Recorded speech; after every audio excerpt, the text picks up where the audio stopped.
민수기 10장을 읽었습니다. 민수기 10장은 나팔에 대한 얘기가 나왔죠. 나팔과 그 다음에 이스라엘 진에 행진하는 모습을 그리고 있습니다. 자, 나팔을 만들어라 그래서 은으로 나팔 둘을 만들어서 이 나팔을 두들겨서 만들으라고 그랬어요. 그것으로 회중을 소집하고 진영을 출발하게 할 때 해라 그랬죠. 그래서 나팔 두 개를 불 때에는 온 회중이 전부 다 회막 앞에 모여가지고 그래서 어떤 모임이 있을 때 그럴 때는 두 개의 나팔을 함께 불게 되어집니다. 또 하나만 불 때에는 이스라엘의 천부장된 지휘관이 모여서 내게로 나올 것이고, 이게 하나만 불 때는 이제 천부장들만 회막에 모여서 같이 이 의논을 할 수 있도록 돼 있고요. 그 다음에 그 나팔을 크게 울려 불 때에는 행진하는 거예요. 행진. 동쪽 진이 행진해, 유다 지파가 행진하는 것이죠. 두 번째 나팔을 불 때는 이제 그다음 남쪽 진이 출발하게 되어질 것입니다. 그 다음에 세 번째로 불 때는 그럼 서쪽 진이 가겠죠. 네 번째 불 때는 마지막 이제 단지파 자손이 가겠죠. 이렇게 해가지고 나팔을 통해 가지고 회집하기도 하고 행진하기도 하고 모든 군중을 다스리는 그 역할을 하는 것이 바로 나팔 소리에 따라서 움직이라 그랬어요. 자, 우리 예수님께서 다시 오실 때 마지막 큰 나팔 소리라 그랬죠. 마지막 큰 나팔 소리. 온 회중이 모일 때에 두 개를 한꺼번에 탁 불잖아요. 그러면 회중이 전부 다 모이듯이 여기서 보니까 마지막 큰 나팔 소리, 그러니까 나팔 소리가 마지막으로 끝날 때에 온 우리 예수님이 재림하실 것을 말씀해주고 있습니다. 자, 요한계시록에 보면 일곱 나팔 있죠. 일곱 나팔 소리가 울려 퍼지는데 그 일곱 나팔이 끝나고 나면 그러면 주님이 재림하실 것임을 말씀해주고 있는 것이죠.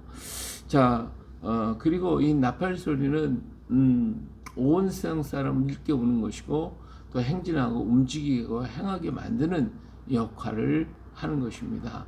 그래서 우리 입을 벌려서 나팔을 부르라 라고 하는 것은 복음을 전파하고 증거하는 것도 나팔 소리가 되겠죠. 그래서 우리가 사는 동안에 우리 주변에 죄악에 물들어 있는 그 영혼들에게 나팔을 막 계속 불어야 돼요. 이것은 우리의 나팔 소리, 전도하는 외침 소리, 그리고 우리 찬송 소리, 이것을 막 부르게 되면 그 소리를 듣는 심령들이 일깨워지고 깨달아서 그 장망성에서부터 튀어나오게 되죠. 이것이 나온나, 에클레시아, 나온 무리들이, 성도들이 무리죠. 교회가 되는 것인데, 이러한 역사가 나팔 소리를 통해서 들려오는 거예요. 심령들이 나팔 소리를 들을 때 그들이 이게 일어나라고 그러는구나. 군대에서도 기상 나팔 불잖아요. 그러면 일어나야 전부 다 일어나야 되고, 어떤 일을 행진을 하거나 문제가 있을 때는 나팔 소리가 울려 퍼지면 같이 움직이듯이 우리도 역시 주의 복음의 나팔을 계속 불게 될 때에 죄악의 어둠에 있는 사람들, 사망의 그늘에 있는 사람들, 장망성에 있던 사람들이 그 나팔 소리를 듣고 튀쳐나오게 되고, 나오면 그 사람은 복을 받게 되어지는 것이죠. 이 명령을 듣고 돌아오는 사람은 복 있는 사람이에요. 우리 주님 재림하실 때 나팔 소리가 울려 퍼질 때 주께로 전부 다 모여드는 사람, 복 있는 사람, 나팔 소리를 못 듣는 사람은 그런 복 없는 사람이죠. 그래서 우리는 나팔 소리에 귀를 기울이고 주의 복음에 귀를 기울이고 그 말씀 듣고 돌아오며 그 말씀대로 살고 그 말씀을 따라 걸어가는 우리가 되어야 할 줄로 믿습니다. 자, 이제 둘째 해가 됐습니다. 둘째 달 스무 날 2월 20일 날 이제 구름이 증거궤에서 떠오르기 시작했습니다. 이 구름이 떠오르면 어때요? 행진을 해야죠. 그러니까 이제 그들이 그 구름을 따라서 가야 됩니다. 그들이 어디까지냐? 바란 광야에서 구름이 멈췄다 그랬어요. 그래서 그들은 이제 나팔을 불면서 나팔을 부르고 그들이 행진을 해야겠죠. 제일 선두에는 누가 가냐? 유다 지파가 갑니다. 유다 지파에 속한 세 개의 지파가 가죠. 유다 지파, 이사갈 지파, 스불론 지파가 이제 갑니다. 자, 그때 이제 이제 떠나기 바로 직전에는 이제 고핫 자손들 제사장이 들어가서 성전 안에 있는 모든 기구들을 전부 다 포장을 다 덮고, 그리고 고핫 자손들이 들어가서 성구를 전부 다 메고 나오게 됐죠. 그러면 게르손 자손들이 가서 성막을 전부 다 뜯어요. 그러면 그 사이에 이제 유다 지파가 출발을 하게 되면 뜯었던 그 물품들을 전부 다 짊어지고 게르손 자손이 앞장서서 가게 되어집니다. 그 다음 을 따라서 게르손 자손이 가게 되죠.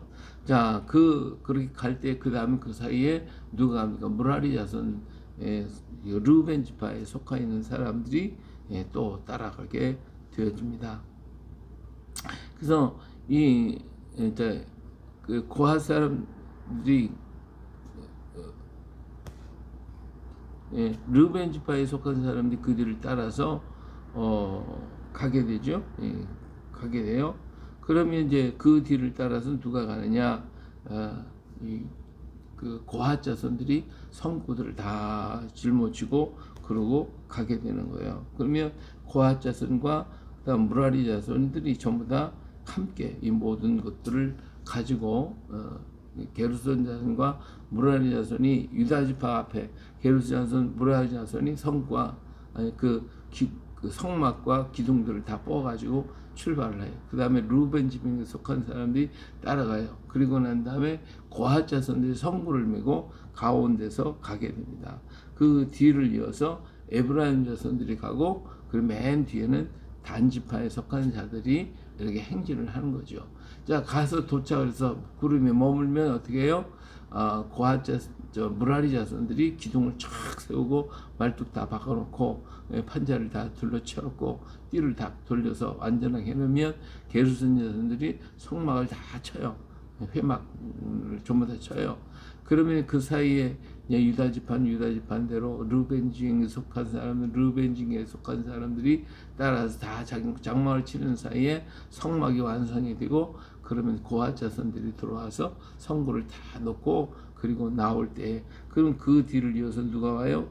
에브라임 징계에 속한 사람, 그리고 마지막으로 단 징계에 속한 사람들이 이렇게 와서 단을 다 진을 치고, 그래서 이제 하나님의 그 성막과 그 12지파가 한 자리에 딱 모이게 되어지는 것이죠. 이렇게 해서 진행을 마치게 되어지고 그들의 행진이 끝나고 머물게 되어지는 것입니다. 이처럼 우리 하나님께서 원하는 기뻐하는 대로 우리는 행진해야 돼요. 질서가 있어야 되고 모든 게 순서가 있어야 됩니다. 이 질서를 흐트러 버리면 전부 다 엉클어져요. 그리고 혼란이 와요. 그래서 이 어디든지 질서가 있어야 돼요. 우리 가정에도 질서가 있어야 되고 사회에도 질서가 있어야 되고 국가에도 질서가 있어야 됩니다. 근데 이 질서를 파괴하는 자는 사실은 가장 큰 악인이에요. 악한 사람이에요. 나쁜 사람이에요. 질서를 파괴하는 그 자체가 잘못이다 그 말이에요. 질서가 파괴되면 위 아래 뭐 좌우가 없어요. 막 혼란이 오고 문제가 생겨서 큰 충돌이 일어나게 되고 불상사가 일어나게 되고, 그리고 혼잡해서 일이 안 되는 거예요. 그래서 질서가 있어야 하는 거예요. 가정에도 질서가 있어요. 그래서 여자가 머리를 길게 만드는 이유가 뭐예요? 남자보다 내가 뒤에 왔다라고 하는 거예요. 그래서 남자가 먼저, 그 다음에 여자가, 그래서 남편이 먼저이고 그 다음에 여자, 그리고 자녀들이에요. 이 순서가 있어야 되는 거예요. 근데 오늘날은 남편과 아내의 순서가 이게 거꾸로 되고 바꿔지고 혼란이 왔어요. 또 부모와 자식 사이에도 이 질서가 있어야 되는데 얘는 부모와 자식 사이의 질서도 다 깨져버렸어요.